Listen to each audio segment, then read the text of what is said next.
రాజకీయాల్లో శాశ్వత శత్రువులు శాశ్వత మిత్రులు ఉండరు అని అంటారు. ఇప్పుడు ఆ మాట నిజమయ్యింది. అసలు ఎవరు ఊహించని విధంగా చంద్రబాబుకు జగన్ ఫోన్ కాల్ చేసి చాలాసేపు మాట్లాడారట. దాదాపు 10 ఏళ్ల తర్వాత ఇద్దరు నేతలు ఫోన్లో మాట్లాడుకున్నారు.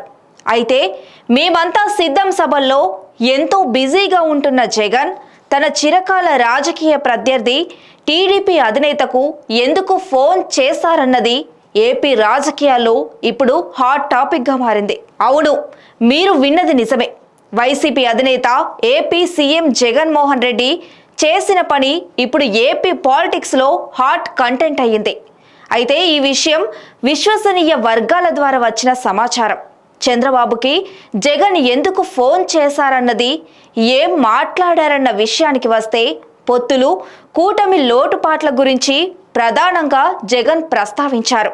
అయితే బీజేపీతో పొత్తు అనవసరంగా పెట్టుకున్నారని, టీడీపీ జనసేన కూటమి ఉంటే ప్రజల్లో నమ్మకం ఉండేదని, అనవసరంగా బీజేపీని కలుపుకొని వైసీపీకి ఎక్కువ స్పేస్ ఇచ్చారంటూ ఫోన్లో చెప్పుకొచ్చారు సీఎం జగన్. ఎలాంటి సందర్భాల్లో కూడా వైసీపీ ఎవరితోనూ పొత్తు పెట్టుకోదని, టీడీపీలా నీచ రాజకీయాలు చేయమని చంద్రబాబుతో చెప్పారు సీఎం. అయితే జగన్ చెప్పిన మాటలకు చంద్రబాబు కౌంటర్ ఇస్తూ పైన దేవుడు కింద ప్రజలు ఉన్నారని, వాళ్ళే చూసుకుంటారని చెప్పారు. అసలు పొత్తుల గురించి జగన్ ఎందుకు మాట్లాడారో అర్థం కాక చాలా మంది తలలు గోక్కుంటున్నారు. షర్మిల విషయాన్ని కూడా ప్రస్తావిస్తూ మా ఫ్యామిలీ గొడవల్లోకి రావద్దని చంద్రబాబుకి సూచించారు జగన్.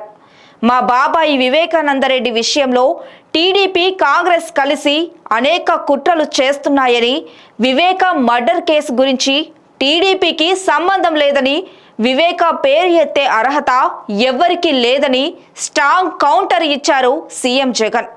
అయితే వీటన్నింటికీ చంద్రబాబు బదులిస్తూ వివేక హత్య కేసు విచారణను ఎందుకు లేట్ చేస్తున్నారని సీఎంకు కౌంటర్ ఇచ్చారు. బాబాయి వివేకానందరెడ్డి మీద అంత ప్రేమ ఉన్నప్పుడు ఎందుకు అవినాష్ రెడ్డితో చంపించారని ప్రశ్నించారు.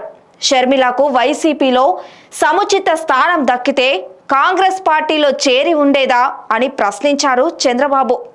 పవన్ పెళ్లిల గురించి ఎందుకు దుష్ప్రచారం చేస్తున్నారని చంద్రబాబు అడగ్గా వైసీపీ రాజకీయాలు అంతే ఉంటాయని ఘాటుగా బదిలిచ్చారు సీఎం జగన్.